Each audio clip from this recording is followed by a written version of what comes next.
Now, the greatest radio shows of all time. Suspense. The Shadow Node. Washington calling David Harding, counter-spy. Classic radio theater. The Great Gildersleeve. Fibber McGee and Molly. Dragnet. Gunsmoke. The Lone Ranger. Now, step back into our time machine with your host, Wyatt Cox. Good evening, friends of the inner sanctum. We start off this hour of crime drama, the show that began as G-Men until J. Edgar Hoover objected to the raucous tone of the show, which became Gangbusters. This an episode from, been on the air 10 years by this point. This episode was broadcast September 22nd, 1945, The Red Evening Dress. And now, in cooperation with police and federal law enforcement departments throughout the United States, Waterman's Pens and Waterman's Ink present Gangbusters.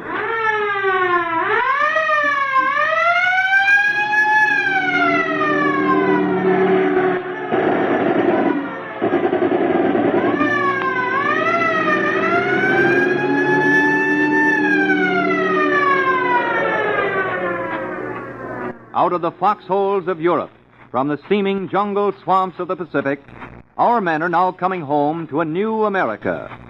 A wave of crime has followed every war, and we must not allow lawbreakers to tear down here at home the very ideals that our men have fought to preserve.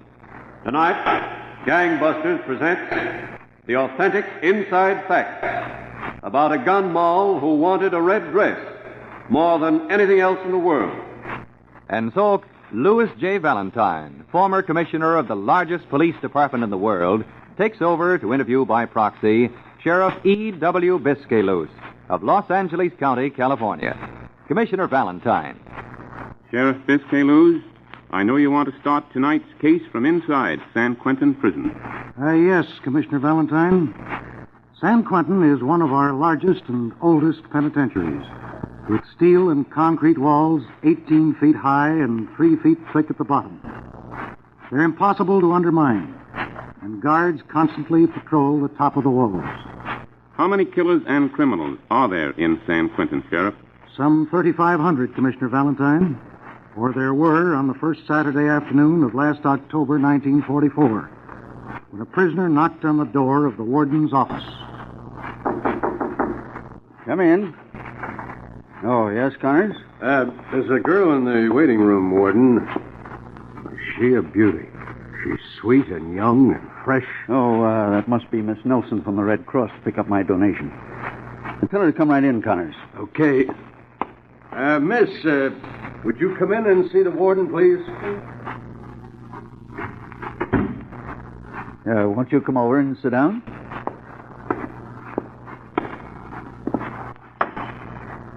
I didn't expect you so soon. I'll have the Red Cross check made out in just a moment. Red Cross check? Why, yes. I don't understand. Aren't you Miss Nelson from the Red Cross? No. Oh, I see. Who are you? Juanita Hanson. Oh, I'm sorry, Miss Hanson. I was mistaken. I was waiting for William Crain to be released. William Crain? Yes. Why? You, related to Crain? I'm his girlfriend. Just a moment, please.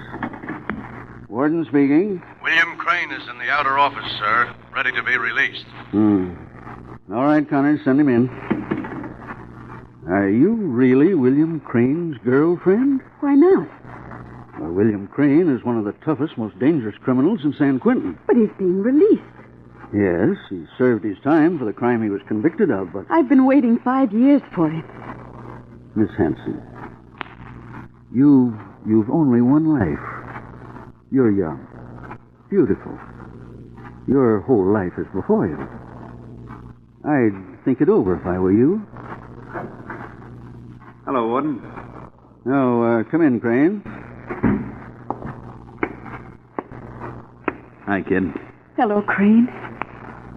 Well, Warden, looks like this is where you and me part company. Crane, I hope I don't see you here again. Remember this. Hard work never hurt anyone. That's what the warden at Joliet told me before they turned me loose.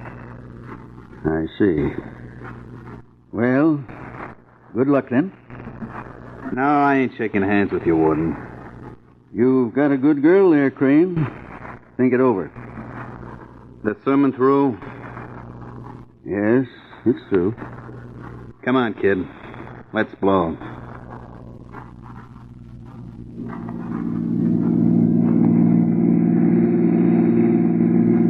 Crane, can you imagine that warden calling me a good girl?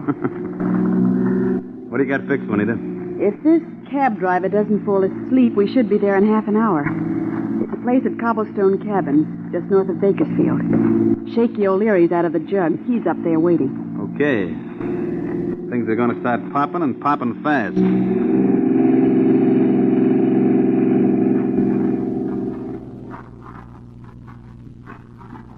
Your dame's done okay, Crane. We're going to be healed right with this artillery she got for us. Let's see that 38, Shakey. You can have the 38. Give me the sawed-off shotgun every time. That is a swell hideout, huh, Crane? Yeah, Juanita did all right. Imagine her putting up white lace curtains. Well, good looking herself. You got us some good rods here, Juanita. Well, what's eating you? There's going to be a new deal in this gang, boys. What new deal? What do you mean, Juanita? This time, you're doing as I say. What? I'm laying the plan. Oh, no, there ain't no woman telling me what to do. I've been in this game too long. And you ended up in San Quentin, Shakey. And Crane... Now, wait a minute. I've been waiting 5 years, Crane. I'm young. I've got a right to live and be happy. Have money, attention, good clothes. I haven't gone places. I've been waiting for you to get out of the penitentiary. Well, now you're out. I want the things I've been dreaming of. You both tried your ways, and the cops got you, put you behind bars. But not this time. I've got everything planned. We'll have everything, but no more penitentiaries. I don't know, but maybe she's got something, Shakey. Well, maybe. Maybe. It's a new deal, boys. A new deal from now on.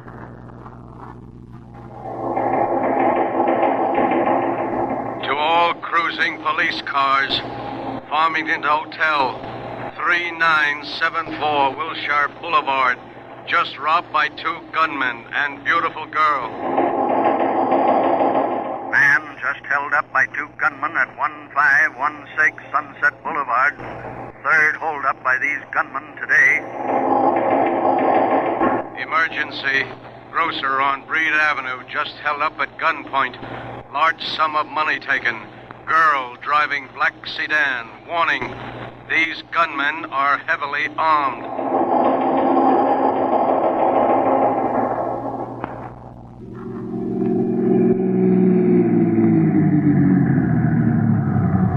What are you pulling up here for, Juanita? I've got another job lined up across the street. Hey, not bad. The bank over there. Got it all cased, huh? Well, no, not exactly. You can't knock over a bank, kid, unless you've cased it, know how everything is. But it's not the bank. Not the bank? Huh? But there's no other place over there, just that little cleaning store. I know. That's the place I've got picked out for us. What? You nuts? You're not figuring for us to take over that little joint, Juanita. Crane, you don't understand good planning. You see, you all need different clothes. The cops are giving out descriptions of what you're wearing. Now, you can't go out and buy clothes you'd be recognized. Yeah, but a cleaning store. This time, Juanita, no. But you've got to. What is this, anyhow? For my sake, you've got to, please. What's back of all this? Why have we got to crack that cleaning store? Come on, why have we? I told you, Crane. I've been wanting clothes all these years I've been waiting for you. Now, I can't get out and buy any. I'd be recognized. In the window of the cleaning shop, there's a red evening dress. It's the most beautiful evening dress I ever saw. I've never had an evening dress. I've always wanted one. Red, just like that one. Oh, please, please, I've waited so long. I want that red dress. Can you beat that? All right, kid. We'll crack the cleaning store. We'll get us some different clothes and maybe the red dress. Come on, Shakey. Over to the cleaning store. We'll let Juanita have her. Well, we sure brought back a mess of clothes from that cleaning store. Oh, there's the red evening dress at the bottom of the pile. Hold on, will you? We're getting to it. Take a look at Shakey and that soup and fish. Oh, please, I want to see the dress. Okay, I'll pull it out. Oh, Crane, look, it is. Oh, it's the most beautiful gown I ever saw in my life. All right, now shut up, will you? Oh, I love you all. It's beautiful. It's what I always dreamt of. Don't let them skin your life. Oh, Crane. Oh, lay off, will you? I'm going into the other room and get all dressed up. Then you've got to... You can take... Oh, look. Look. Will you stop? Look, all the way down the back. It's torn. I can't wear it. It's not... Oh, shut up. You're getting me down. No, I've got it, but it's no good. I just want what other people have. But nothing ever turns out right for me. Listen, Crane, I've been wanting to talk to you about Juanita. Yeah? She has too much to say around here. I know what I'm doing, Shakey. When I want your advice, I'll ask for it. A slug between her eyes is what she needs. I said I know what I'm doing. Juanita's tired. She's on edge. I'll handle her all right. Okay. Just don't wait too long. I got my plan, Shakey. Don't worry. As long as Juanita's helping us, she stays around.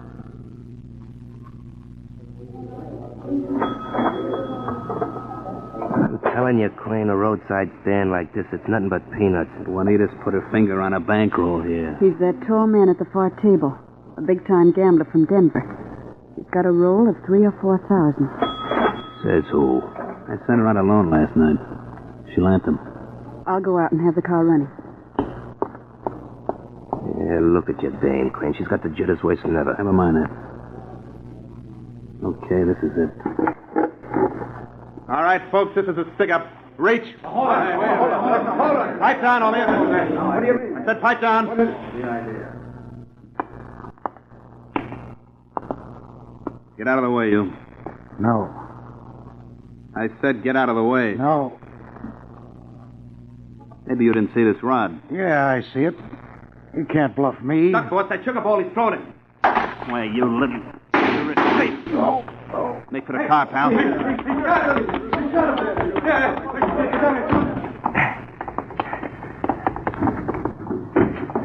Get going, Juanita. I just bumped a guy. You killed him? No, don't say you killed him. Get going, will you? When I got a gun, no guy is going to stand up to me. Remember that.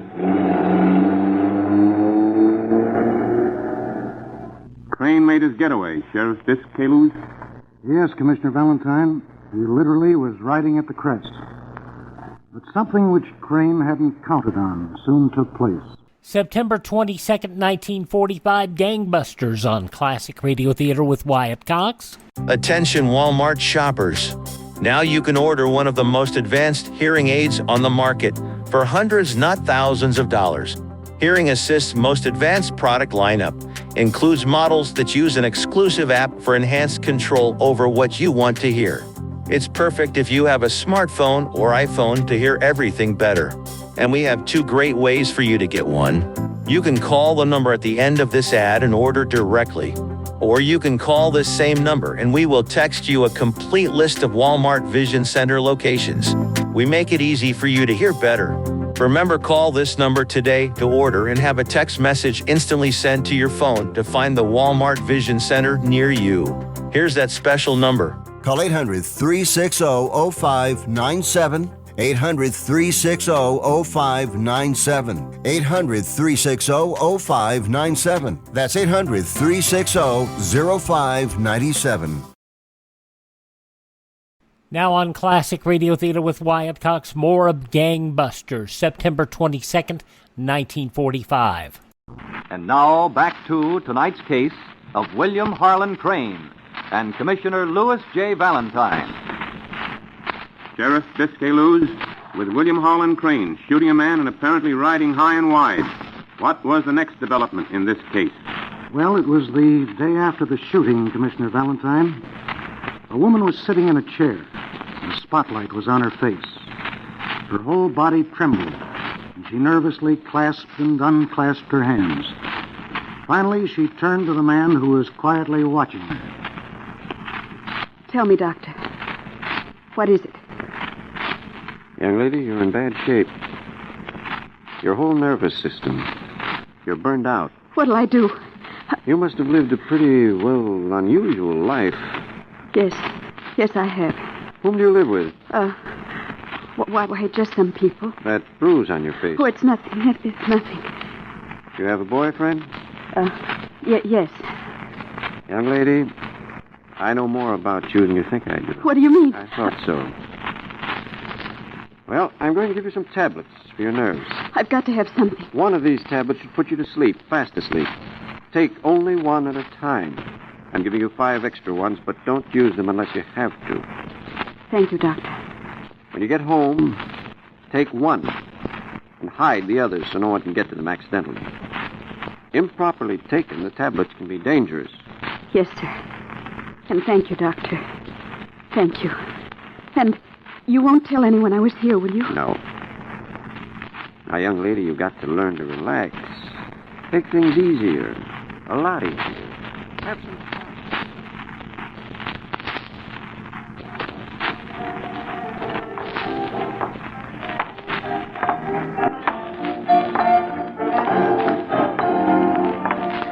I've never even been on the pier here at Long Beach before, Crane. Keep walking, Juanita. Right after the end of the pier.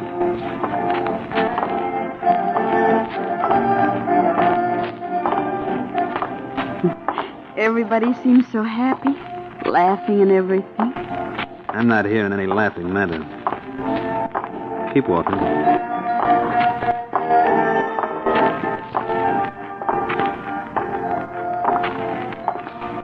I guess those two over there are in love, aren't they?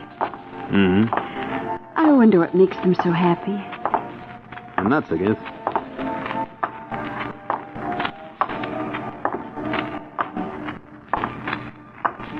We've passed everything now. There's nothing way out at the end of the pier, Crane. Keep walking. Well, what are we coming out here for? I'll tell you when we get there.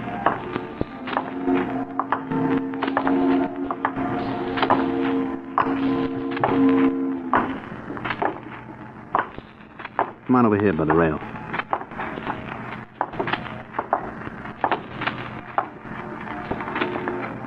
Now lean over the rail. Put your arm around me. Crane, you mean it? Sure, I mean it. Oh, look at the moon. I see it. And the water. Come closer. Yes. I've got a confession to make, Crane. What's that?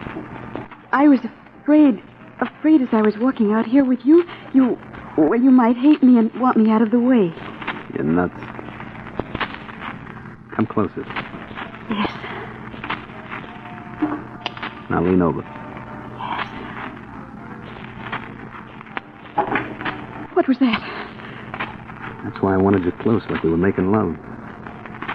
I didn't tell you we had a little trouble in that liquor store job tonight. Oh. What did you drop in the water? The gun I killed the guy with. Oh. It's 35 feet deep out here off the pier. So that was why you wanted me to be close to you. To make love to you. So people couldn't see you drop the murder gun. You're getting bright, aren't you? Come on, we're leaving. Come on. Just a few minutes. I said we're leaving. The cops are closing up California tighter than a drum. State police, federal guys, hundreds of them. We're going back to the hideout and figure a way of getting out.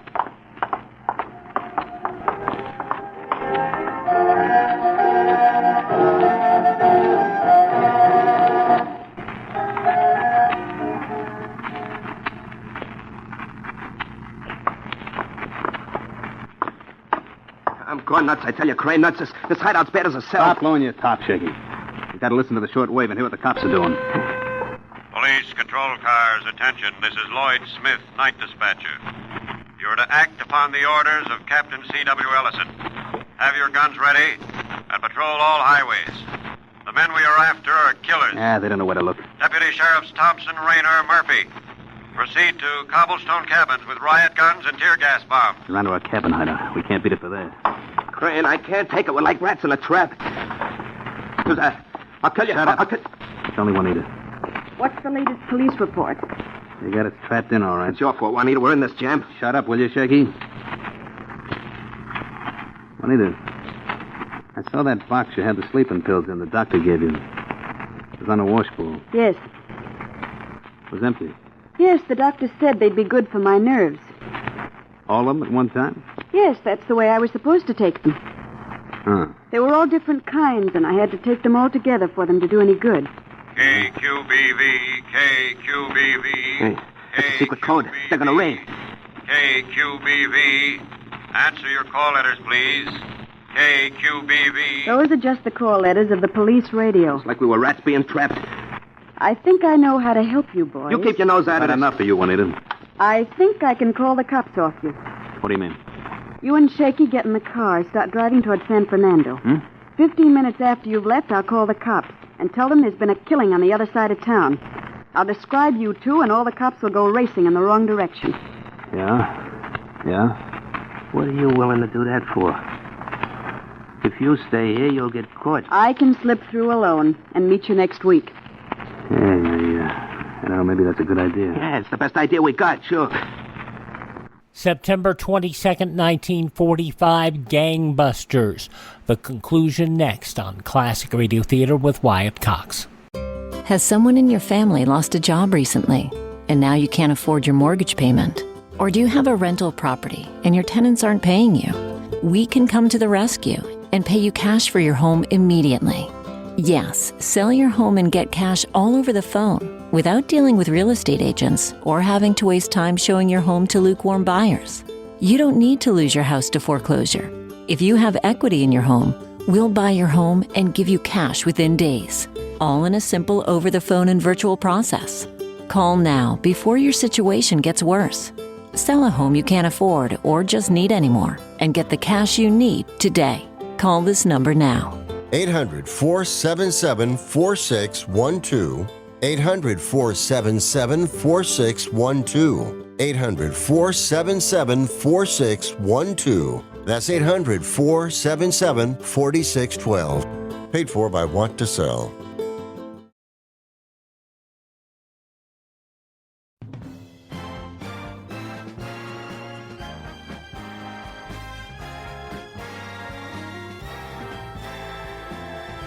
And now on Classic Radio Theater with Wyatt Cox, the conclusion of Gangbusters, The Red Evening Dress, from September 22nd, 1945. Wait a minute. How come you're willing to take this chance, Juanita? Crain is my boyfriend. Aren't you, Crain? Sure, baby, sure. You know I love you. Then why shouldn't I take a chance? Come on, Shakey. We gotta get going. Yeah. I'll sit down here by the telephone, and in 15 minutes I'll call the cops. Hey, you ain't getting sleepy, are you, kid? No, I'm not getting sleepy, Crain. Okay. Well, we're leaving. Good luck. You want to give me a kiss before you go, Crain? None of that stuff now, kid. The time's too short. Yes, the time's too short. Come on, Shakey, get going. We'll be seeing you, Juanita. Yes. I'll be seeing you.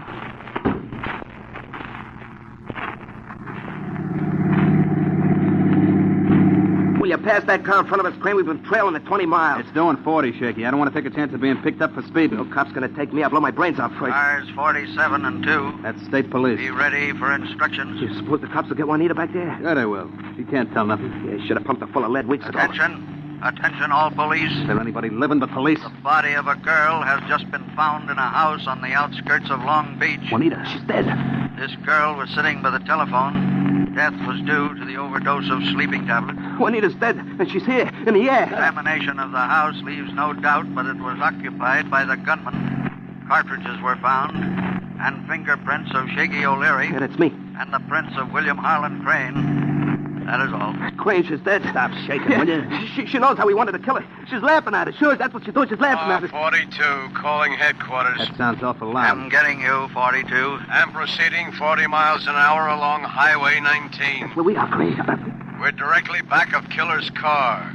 Car 29 directly in front of them. We have them hemmed in. Crane, There is another car right in back of us. Break out that back window and use your shotgun. Yeah. Shoot to kill him. Go on, shoot some more. I couldn't hold the shotgun. It dropped out the back window. You stupid fool. Start shooting with your rod, then. There's a roadblock up ahead. Now we are caught.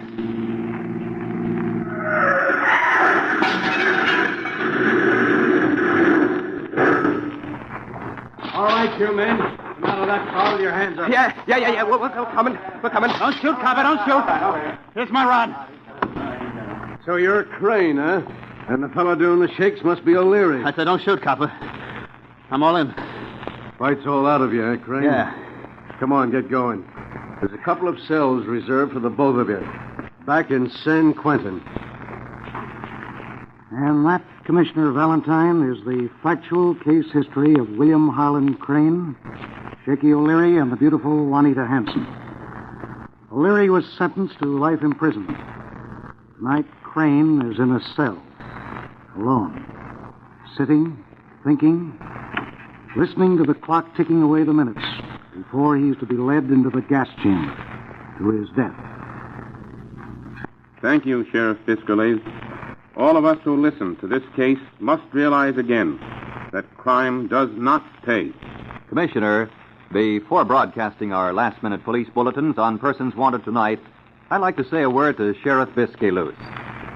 Sheriff Fiscales, it's a pleasure at this time to thank you and your fellow police officers for your splendid work as illustrated by tonight's case. In recognition of your courage and devotion to duty, Sheriff, please accept this Waterman's Deluxe pen and pencil gift set with your name engraved on the gold cap. Why, thank you, Mr. Gardner. That's a present I'll certainly be using for a long time to come. And now, Gangbusters Nationwide Clues. Richard H. Shee, warden, Nevada State Prison, wires Gangbusters that 3 convicts have escaped by overpowering a guard and making their getaway in a prison truck. The escaped convicts are described as Leo Young, 23, 5 feet 8 inches, 160 pounds, red hair, hazel eyes, medium build, tattoo, word Leo, left forearm. Word Leo, left forearm. Escaped, Earl Russo, 31, 5 feet 11 inches, 157 pounds, brown hair, light hazel eyes, 2 scars, left side of face, scar back of neck. Escaped, William Russo, brother of Earl Russo, 33, 5 feet 10 inches, 152 pounds, brown hair, blue eyes, walks awkwardly. Watch for Leo Young, Earl Russo, and William Russo. Escaped Nevada State Prison. If you have any information concerning these clues, notify your local police, the Federal Bureau of Investigation, or Gangbusters at once. Now, here's Commissioner Valentine to tell you about next week's case. Our case next week concerns the magician of the prison cells, a gangster who laughed at steel locks, electric eyes, and listening devices. For the thrilling, authentic case history of this magician of the prison cells, listen next week, same time, same station, to Gangbusters. And anytime, anywhere. When you are buying a fountain pen, or when you're buying ink, just look for the name Waterman.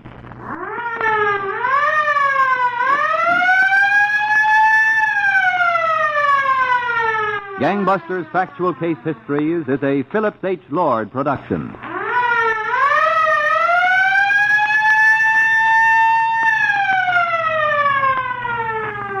This is ABC, the American Broadcasting Company. And from September 22nd, 1945, Gangbusters here on Classic Radio Theater with Wyatt Cox. We've told the story that in 1932, Phillips H. Lords developed G-Men in relationship to the motion pictures of the same name. And J. Edgar Hoover did not like the loud, raucous nature of G-Men. He wanted it to be focused more, not on the shoot-'em-up, but on how his people solved the crimes. Well, Phillips H. Lords decided, okay, we're not going to play that. and that's when he developed Gangbusters. Same show, just the FBI wasn't mentioned in it. One of the things we mentioned previously is that Phillips H. Lord produced a show that probably J. Edgar Hoover would have approved of. Not nearly as raucous, boasting on the solving techniques, but that show had nothing to do with the FBI. In fact, it was a fictionalized version of the FBI, Counter Spy, starring Don McLaughlin and Mandel Kramer. Alrighty, you're listening to Classic Radio Theater with Wyatt Cox. Fibber and Molly come in next. Listen up, guys. Are you experiencing any of the following? Fatigue, less drive, poor performance? If so, you may be one of the nearly 30 million men in the U.S. today dealing with ED. But did you know you don't have to pay hundreds for a prescription anymore? And you don't have to deal with the hassle of seeing the doctor or the embarrassment of going to the pharmacy for a certain pill. Now, with one free call, you can find out how Herbal Virility Max can help you feel like a man again. For over a decade, Herbal Virility Max has helped guys just like you put a smile back on their face with improved performance and drive. Call today and ask about our buy one, get one free offer. 800-772-6113. 800-772-6113. 800-772-6113. That's 800-772-6113. Thank you for tuning in to Classic Radio Theater with Wyatt Cox. As I mentioned, we're going to head to Wistful Vistas, 79 to be precise, and hear what was going on in the McGee household on this date in September 22nd, 1954. Here's Fibber McGee and Molly. It's time for Fibber McGee and Molly.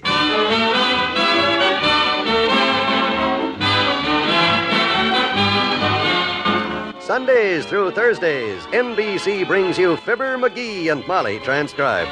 The show is written by Phil Leslie and Len Levinson and directed by Max Hutto.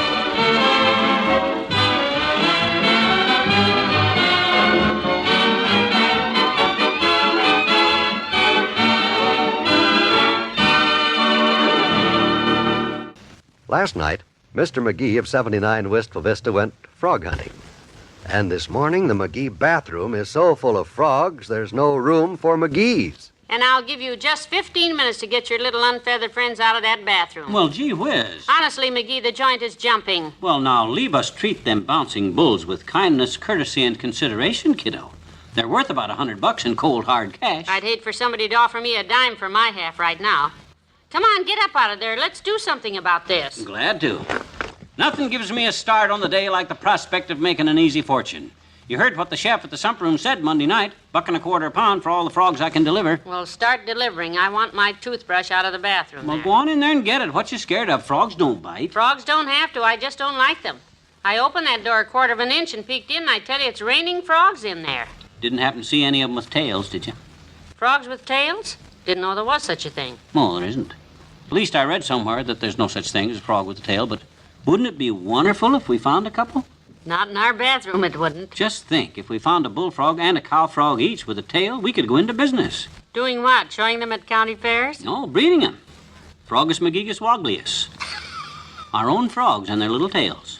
We could sell them for making a frog's tail soup, like oxtail, only smaller portions. I'll bet every gourmand in the country would go for it. Yeah, and every gour woman, too. I know one woman who wants nothing to do with frogs, legs, tails, or otherwise. As I said some time ago, will you kindly get your little froggy friends out of our bathroom so I can start my day right? Oh, right away. Pronto, toot sweet. I'll get them out of there. Let me think. What am I going to do with them? Do with them? Round them up, cowboy, or should I say bullfrog boy, and herd them down to the Ritz Vista Hotel. After that, I don't care whether you sell them to the chef or register them in a corner suite. Oh, I got a better idea. Why can't I keep them? No! If we need any pets, we'll get a nice pair of kangaroos or a small rhinoceros or some other trouble-free household creature. Yeah, but they're not pets, Molly. That's what I'm trying to tell you. They're my working stock, the foundation of a frog farm. I'll keep them and breed them and raise them and sell them by the million. Now, just a minute. This is the chance of a lifetime, Molly. You realize what a tremendous demand for frogs' legs there is? Right now, they're importing them from Mexico and Cuba. Why, even Japan. Get them out of the house. Fibber McGee's famous frog farm. Fancier frog legs for frog leg fanciers. Don't that sound good? Fibber McGee, the famous frog farmer, says... Fibber McGee, the wifeless frog farmer, is the way that'll read, because if the frog farmer's going to farm frogs in my bathroom, I'll start packing a bag. Please, wait a minute, Molly. You know what I'm going to do? I'm going to fix them babies a corral out in the backyard. A corral? Sure. Why don't you just rope them, throw them, and brand them, partner, and let them graze the hills till roundup time? I thought of that, Ma, but I'm scared of rustling. You got a right to feel afeared, Paul. You're looking at rustler number one right now, and if you don't rustle yourself in there and wrestle them frogs out of there... Oh, Mr. McGee! Oh, Mrs. McGee! Oh, somebody, McGee! Say, that sounds like Wally Wimple. I wonder What's the matter down there, Wimp? Not down here. Up there. Up here? No, the next window over. I know you'll think there's something wrong with my eyesight, or my glasses, or me. But I swear there are frogs jumping out of your bathroom. Frogs? Frogs? Jumping out of our... Oh, my gosh, come on, Molly. The dam is busted. We got to rescue the livestock.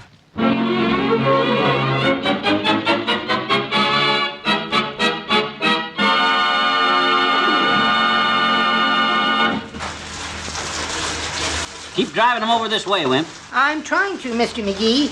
Oh, your backyard's gonna be a mess. Shoo, Froggy. Nice, Froggy. Whoosh. Shoo.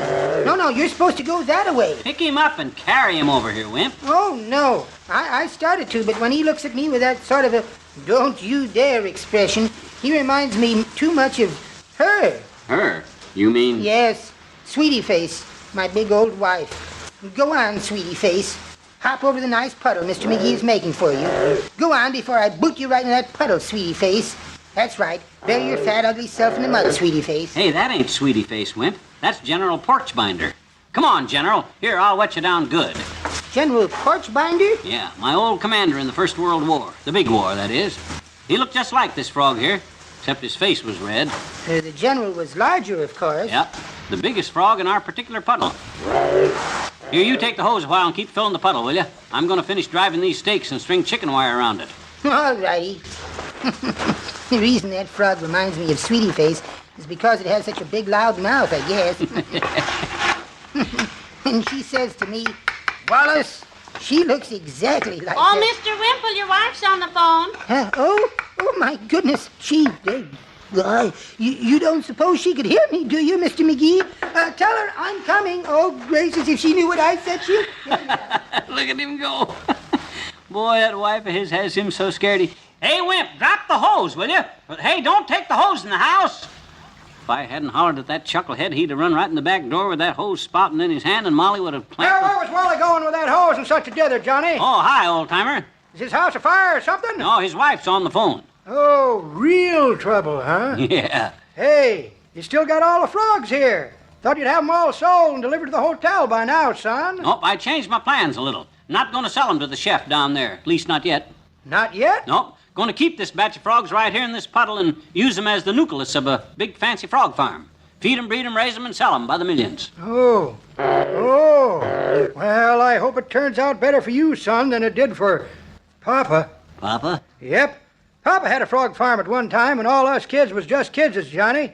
Caught himself a sack of frogs and started raising them in the backyard. Yeah? But it was very nerve-wracking work, and Papa couldn't take it. Oh? Got nervous, very jumpy, took to sitting around all day, snapping at flies. Broke out with spots all across his back, and face started turning green. He got worse and worse and worse.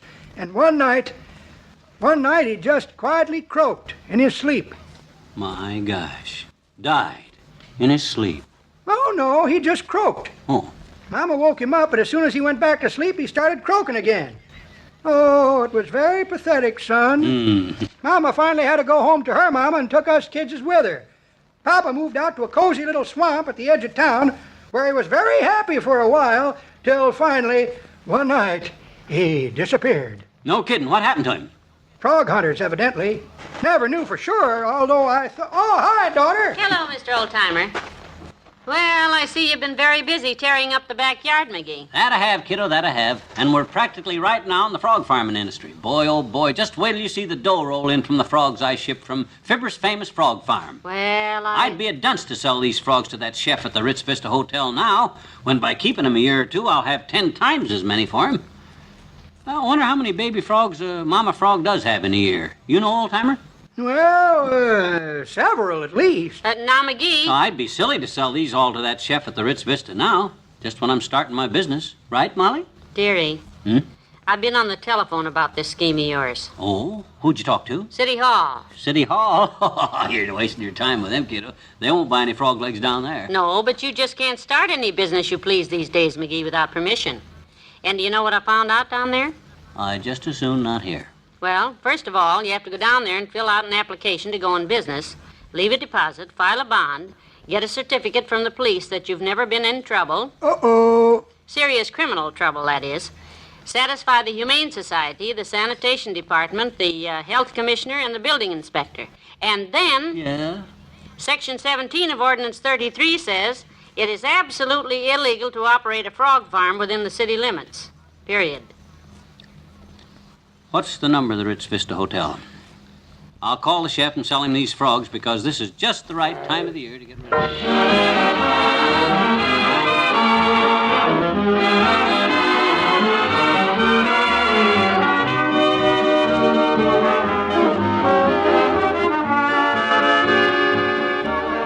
Well, it's all set, Molly. I just phoned Monsieur Cliché. Who? Monsieur Cliché, the chef at the Ritz Vista. He's coming over tomorrow to inspect the frogs. Going to sell the whole batch. And good riddance, I might add. Soon as he takes the frogs, we'll dry up that puddle out there before you get the idea to be a nice place to raise pigs. Well, it was kind of a silly idea to raise frogs anyhow, and all I need to do is go out to Dugan's Lake about twice a week and catch me a sack full, bring them home, call the chef, put them in the bathtub overnight to keep them alive. No! Okay. No, just kidding. I wouldn't keep them there. Good night. Good night, all.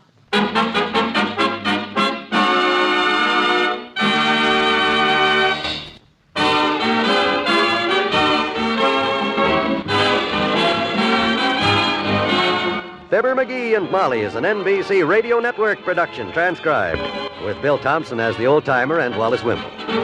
This is John Wald, assuring you that we haven't heard the last of the frogs as yet.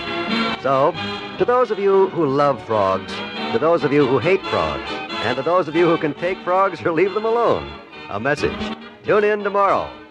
Good night.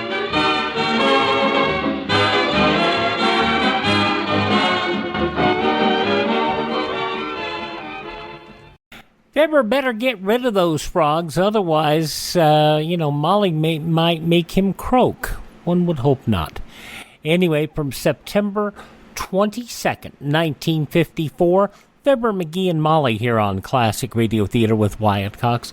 Please thank this station, support their advertisers. It's their kindness and courtesy that allows us to be with you each and every time we roll around here on your favorite station. Now, if you miss a day, you don't have to miss a show. All of our shows are available on demand at classicradio.stream. That's classicradio.stream. You can stream our shows, learn more about classic radio collecting. You can also find a list of all the sites where our shows are available for download. You can contact me. You can find our social media links, and you can buy me a coffee. Now, that buy me a coffee money is what goes to purchasing additional classic radio collections, and we have bought several in the past few weeks, thanks to you and your support of Buy Me a Coffee at classicradio.stream. Greatly appreciate you. Alrighty. Oh, I've still got another 20 seconds. I guess I could remind you about my friend Ted over at RadioMemories.com, who provides shows on cassette, CD, or flash drive for your computer. Great quality, reasonable prices. RadioMemories.com if you want them for a cassette or CD, because a lot of times you can't get them that way. Thank you for tuning in. Tell all your friends the great radio shows are right here at this spot on the dial. Classic Radio Theater with Wyatt Cox on your favorite radio station.